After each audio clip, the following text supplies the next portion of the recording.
In the final years of World War II, as Nazi Germany teetered on the brink of collapse, one man came close to altering the course of history by assassinating Adolf Hitler.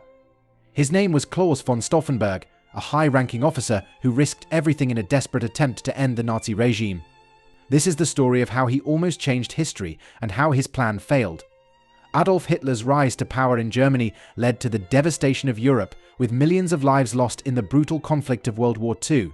By 1944, many within Germany's military and political elite had become disillusioned with Hitler's leadership.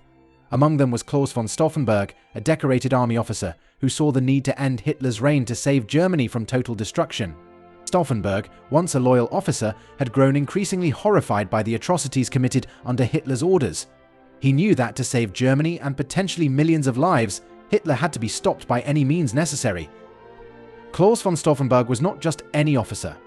Born into a noble family in 1907, he was a man of deep convictions, a skilled strategist, and a decorated war hero.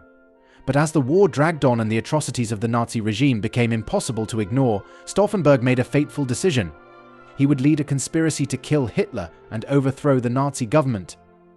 Stauffenberg joined a group of high-ranking military officials and politicians who shared his vision.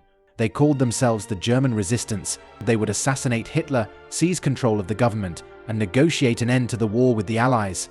The plan, known as Operation Valkyrie, hinged on Stauffenberg's access to Hitler. As a trusted officer, Stauffenberg was regularly in the presence of the Führer, giving him the perfect opportunity to carry out the assassination. The date was set for July 20th, 1944, and the location was the Wolf's Lair, Hitler's heavily guarded headquarters in East Prussia. Stauffenberg arrived at the Wolf's Lair with a bomb hidden in his briefcase. The plan was simple: place the briefcase as close to Hitler as possible, set the timer, and leave the room before the explosion.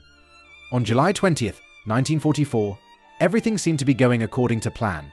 Stauffenberg entered the briefing room where Hitler was discussing military strategy with his top generals. Stauffenberg placed the briefcase under the table, just a few feet away from Hitler, and quietly excused himself from the room. At 12:42 p.m., the bomb exploded, ripping through the conference room and killing 4 people. But by a twist of fate, Hitler survived. The thick oak table shielded him from the full force of the blast, and he emerged with only minor injuries.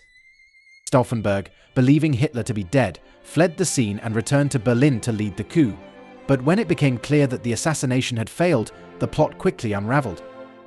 The conspirators were arrested, and Hitler, now fully aware of the threat within his ranks, ordered swift and brutal retribution.